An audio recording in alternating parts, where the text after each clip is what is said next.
Yo, what it do? Man, y'all already know what it is. I am that boy Box. This is Rough House Boxing TV. And thank y'all for stopping back by the house, chopping it up with us, man. But yeah, before we get started, gotta send a big shout out salute to the whole block fam, you know what I'm saying? Hey, y'all make sure y'all pull up on Marlo's Corner tonight, man, for the good fight cards from Marlo and Trey X, you know what I'm saying? And you know what I'm saying, good time rocking out with the whole block fam, man. We're gonna do a real BIG over there on the corner. Shout out to the whole LDBC, you know what I'm saying? Shout out to the whole, you know what I'm saying, fighting community, the whole fight fam. You know what I'm saying? Like I said, appreciate y'all stopping by, man. Oh, and as always, hey, make sure you wipe your feet and close the door behind you, man. Y'all come on in, man. Let's go ahead and get into this thing. Get a little closer. All right, this is the breakdown prediction video for Canelo Alvarez versus Danny Jacobs going down tonight on DAZN. So we're gonna go ahead and get into the good, the bad, and the ugly. And as always, I got my notes. So yeah, let's get it. All right, we're gonna start out with the good for Canelo. And Canelo Alvarez comes in with a record of 51-1-2, 35 knockouts. He stands 5 feet 8 inches and has a 70.5-inch reach, and he's an orthodox fighter. So we'll get into the good. All right, he's a tough, physical fighter, and he can impose his will. You know, he does that on most fighters, man. He brings the fight to the opponent, man. The only people that I really didn't see him impose his will against was Floyd and the first Triple G fight. But yeah, he's a heavy-handed power puncher, man. As far as the power punches, his bread and butter is that left hook, but he's got a good right hook too, man. But that left, especially that left hook to the body, man, it's a beast. His vicious uppercuts. And he has a very powerful straight right. You know what I'm saying? That right cross that he put Amir Khan down with was textbook. Can be slick and elusive. You know, I think it's one of the things he picked up from that Mayweather fight. He's an excellent body puncher. Ask Rocky Fielding. Applies good effective pressure. Like I said, and that's all part of that imposing his will, man. He's going to stalk his prey. He's going to try to walk him down. He's going to try to step to him. He's going to try to get into that intermediate range. That's his comfort zone. That's where he does his best effective work, I think, is in that intermediate range. But he can fight from the outside, depending on the opponent's range and distance and their reach. But he can fight on the outside, and he can fight chest to chest, shoulder to shoulder too. Let's see. He's got a good chin, real good chin, man. Probably his last 10 fights or so, man, I haven't seen anybody really just phase, wobble, or daze him. You know, he takes good shots and he eats them. So, hey, salute to his beard, man, because he's got a good one. One punch that really impressed me after watching, you know, some of his footage last night is he's got a sneaky little stop jab that he employs for fighters that are coming in, whether they're coming in with a straight, whether they're coming in with a jab to the body, you know what I'm saying, or whatever the case may be. Even with hooks, oncoming hooks, man, he was able to put that little stop jab out there and stop their momentum, you know, and he might have taken a little bit of the shot, but he didn't take the full brunt of it because that stop jab stopped the momentum of the opponent. So yeah, he's a good counter puncher. And you know, the fact of the matter is, Canelo is primarily a natural counter puncher. And even though he walks his opponents down, he would rather them come to him and try to get their stuff off so he can slip and counter, slip time counter, whatever the case may be. He's got nice feints, and he uses those pretty well to set up shots to fake the opponent out, thinking the shot's coming from one way, and it actually comes from another, or you know, to get the opponent moving and off their square because they believe some offense is coming their way from Canelo. Rolls punches really well. He's really good about that, man. There's been a lot of fights, and me and some of the block fam were talking about this the other day, man. there were fights where, you know, you look at it and you think, oh, the opponent is dropping them bombs on Canelo, man. But then you go back and watch the fight, and you watch how he rolls with punches as they come through, and they look good, you know, on TV, but Canelo's really not taking much effect from it. You know, he's rolling with it really, really well. All right, let's go to the bad. Canelo has slow feet, particularly his lateral movement. Slow feet. He's not the best at cutting off the ring. A lot of times when he has fighters who are moving fighters, actually that's my next one. Has trouble with athletic fighters, primarily movers. When he's up against opposition that has good footwork and lots of movement and things like that, you tend to find Canelo following them around the ring, especially in later rounds in the fight, following them around the ring instead of beating them to a spot and cutting the ring off. I said doesn't cut the ring off well, yeah. Primarily a straight forward and back fighter. That's his use of angles in Supreme. I wouldn't consider him an elite user of angles and presenter of angles. He wants to be right there in front of the opponent, you know, where he can best get his offense off. Jab's not always crisp and sharp. It goes, his jab has ebbs and flows. Against Amir Khan, his jab was beautiful.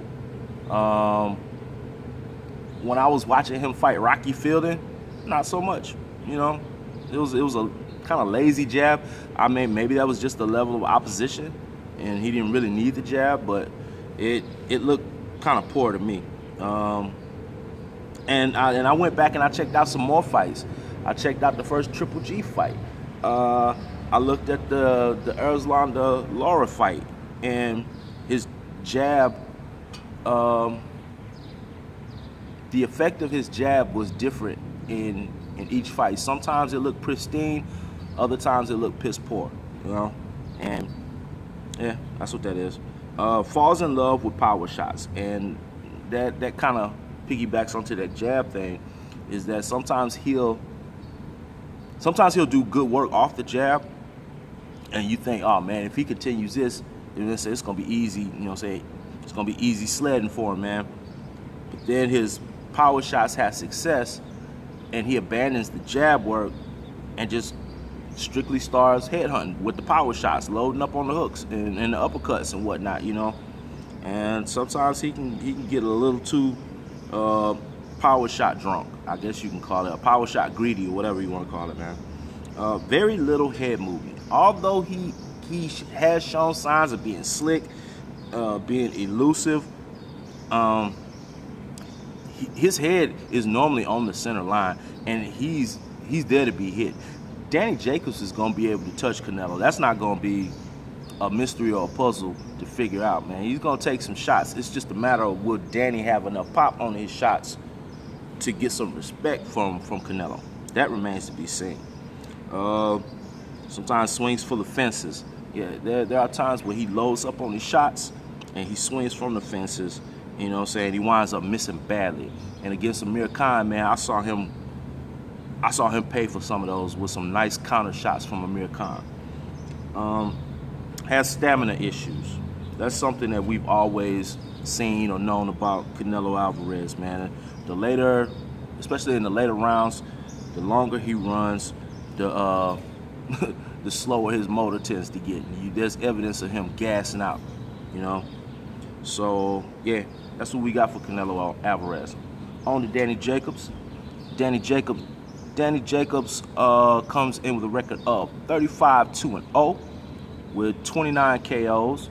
Stands 5 feet 11.5 inches, so he's almost 6 feet, and a 73-inch reach. So he has 3.5 inches in height and 2.5 inches in reach over Canelo.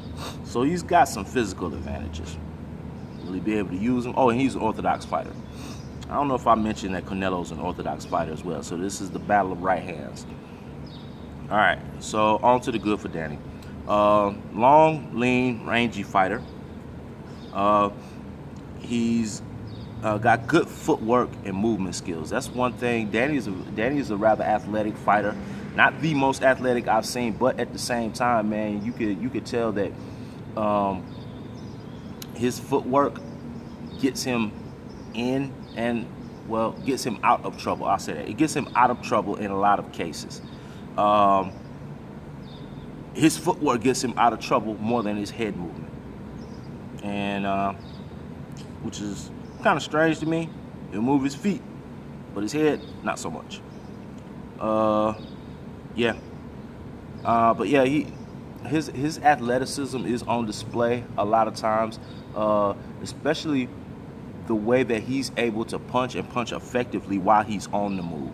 I like that about him. You know what I'm saying? He's got some back foot game, you know, and he's also able to switch stance. And that can't do anything but help and present a different puzzle, a different problem for Canelo to have to figure out. He's a nice hooker, left or right, you know. Not as powerful as Canelo's hooks, but very respectable. He's got a good overhand right. That's something that I noticed. He caught Triple G with a few of those, and I was impressed. And they were some nice flush shots too, you know. Nice angles. Unlike Canelo Alvarez, Danny Jacobs is pretty skilled at fighting from different angles, you know, and not just being lined up straight in front of the opponent. So we'll see if that you know presents itself as an advantage for Danny. Maybe, maybe not. Nice short combos. Oh, and hold up, and let me go back, man, because for some reason I skipped this one on Canelo.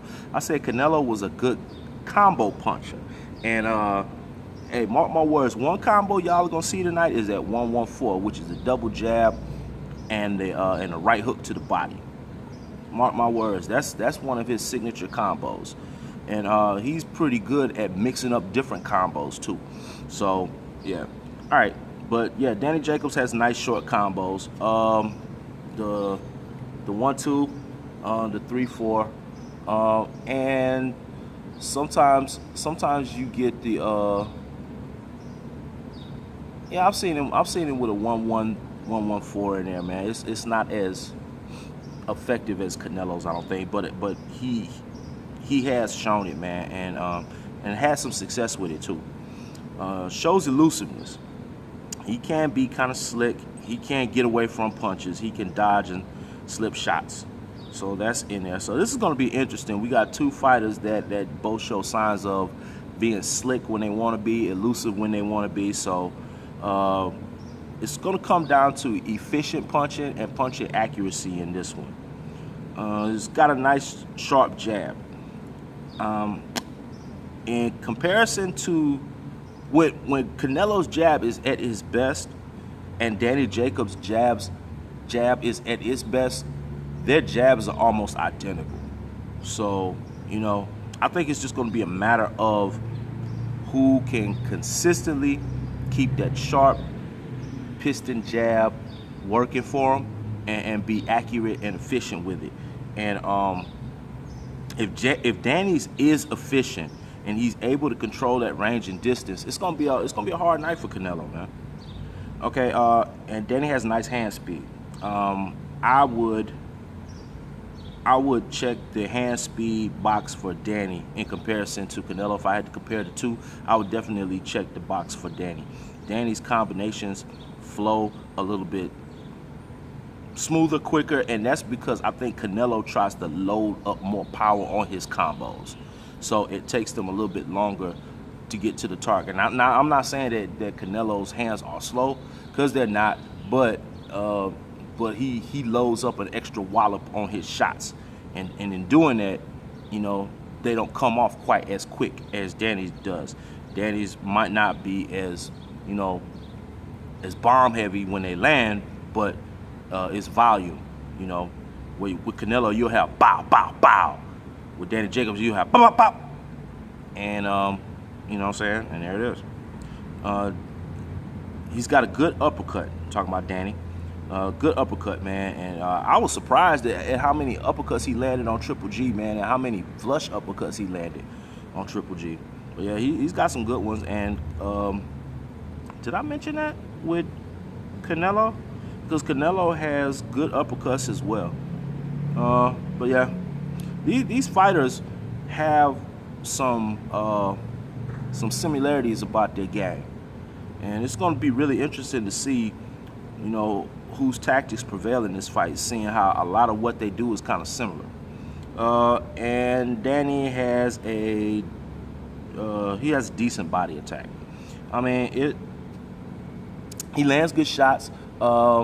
He's got good hooks to the body that he throws.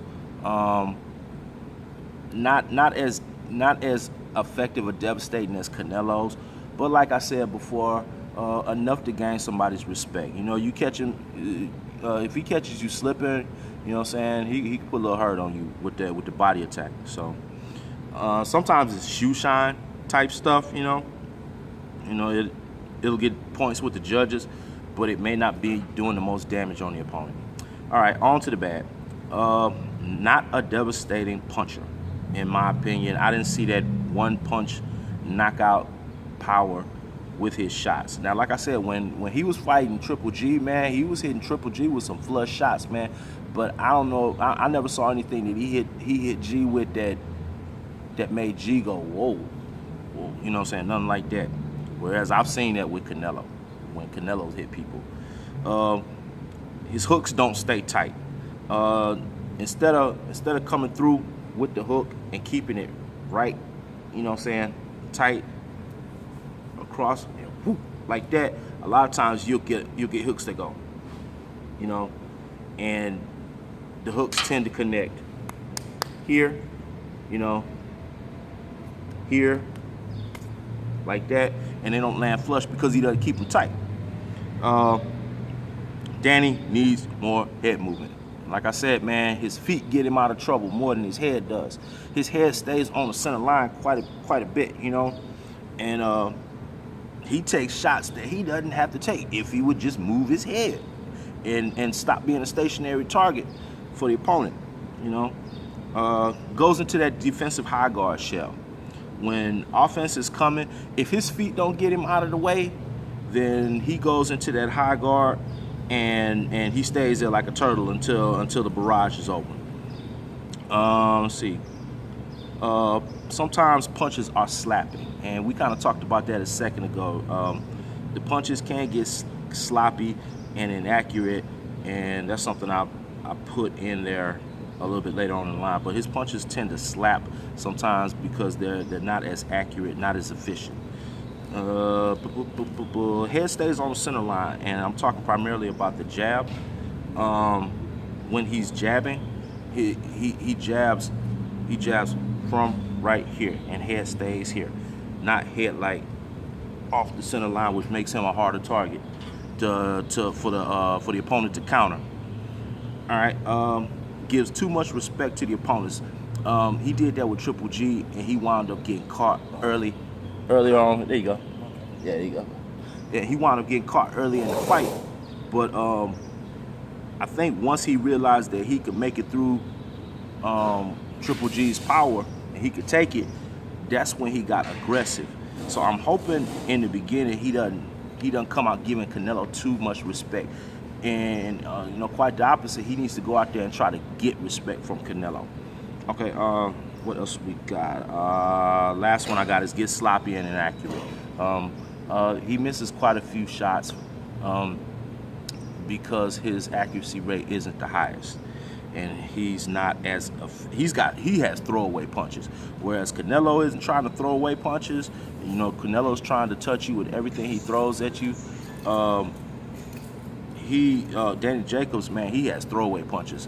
Sometimes he throws punches just to be throwing them. I mean, I think he does it to not let the opponent get set and do what they want to do. But you know, at the same time, he misses a lot, man. Even when he's engaging in exchanges, he misses quite a bit. So the accuracy and efficiency battle will go to Canelo, in my opinion.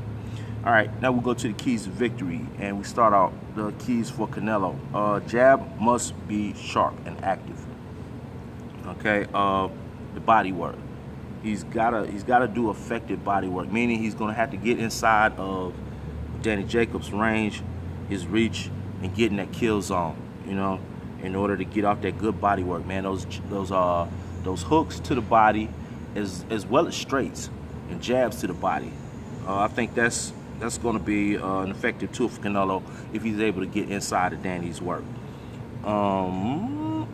He needs to throw longer combos. You know, the 1-2 or the 1-1-3, that's fine. But I think because of Danny's movement, Canelo needs to throw you know, 4-5 punch combinations. The first and the second might not touch him, man, but that third, fourth, or fifth one might be the one that gets him. So we'll see. All right, let's see. On to Danny Jacobs. We got foot movement, man. Must be on display. Danny's gonna have to navigate that ring, man, like an ice skater out there, man. His foot movement is gonna be key. Primarily the lateral movement, man. That's gonna get him out of trouble, keep him out of range, and set him up for success in this fight. He needs to tie Canelo up on the inside, man. If he doesn't tie Canelo up on the inside when he gets in close and just lets Canelo work, man, he's gonna take a bunch of damage to the body, a whole bunch. So he needs to take a page out of Floyd's book, and when that dude gets inside on him, tie him up. You know what I'm saying? It may make for an ugly fight, man, but tie him up. It'll save your life. All right, he's gonna have to use his reach effectively too. You got to keep Canelo at distance. Canelo normally has success getting in on opponents, even with long reach, but he needs to use that reach, you know, to his advantage and keep Canelo on the outside, because he's got a reach advantage on Canelo. And Canelo is the shorter fighter. He's a smaller fighter, man. So Canelo's gonna be fighting uphill if he wants to go for Danny Jacobs' head. But I think Canelo's going to be focused on his body because he's right there, and he's not going to have to fight uphill. But Danny Jacobs is going to be fighting downhill at Canelo. So, you know, that's to his advantage. It might make it a little harder for body shots because he's going to have to come lower to get up under that elbow or you know what I'm saying, around that elbow. But it depends on if Canelo leaves his ribs open, leaves his midsection open. So, we'll see. All right, now that being said, my final prediction is I got Canelo by majority decision. I think it's going to be a good fight. I think it's going to be a tough fight. I think it's going to be a close fight. But if we look back in the past, man, Canelo's fought taller, longer fighters before, and history shows us, man, that he always finds a way to get in on those fighters. You know what I'm saying, to impose his will on those fighters, to get good, hard punches in on those fighters, man. So, as much as I want to root, I want Danny Jacobs to win. Let me say that. I want Danny Jacobs to win, man. But I just don't know how, let me put this right. I don't know if Danny is going to be able to completely weather the storm, or will he fold when Hurricane Canelo comes on. That's gonna be something to see right there, man. Because at periods during the fight, at some point during the fight, man, that boy Canelo, he's gonna get in and he's gonna get his work off, man. That is a given. Danny's not gonna be able to keep him away the whole fight. So I think that just as all of Canelo's last fights, man, Canelo's going to be able to get in there. He's going to be able to get his work off. I believe the harder punches, the more efficient punches, the more eye-popping, eye-catching, you know, crowd-wowing punches are going to come from Canelo. And especially if Danny doesn't tie him up. Like I said, man, if Danny ties him up, he has a chance to take away some of that, man. If Danny boxes him from the outside, man, he has a chance to outpoint that boy, man. But he can't let Canelo, you know, run his normal course, or else he's gonna lose. That's just what it is. And I think Canelo gonna run his normal course. But yeah, man, that's what it is, man. Like I said, y'all already know what it is. I am that boy Box. This is Rough House Boxing TV. Hey, man, appreciate y'all for stopping by the house, man, chopping it up with me, man. Make sure y'all roll over to MARLO'S Corner, man. Pull up on the corner tonight, man. It's going down. The Canelo Alvarez Danny Jacobs fight is going to be on DAZN. So if you got DAZN, you tune in and come over and rock with us, man. And yeah, that's what it is, man. Shout out to the whole block fam. You know what I'm saying? My man MARLO'S Corner with the homie Trey X, El Finici, Legendary Top Cats, Chris Rayner, Kid Mid, Main Boxing Biker, Tone Bangers. You know what I'm saying? Everybody that rock with us, man. And shout out to the whole LDBC, you know what I'm saying? All the LDBCers that rock with us, man. You know what I'm saying? We rock with y'all. And shit, it's another one, man. It's a Block Fam production. And trying to think, is that it? Is that it? Is that? Yeah, that's all I got, man. See, I'll go ahead and get on out the house now. Gee.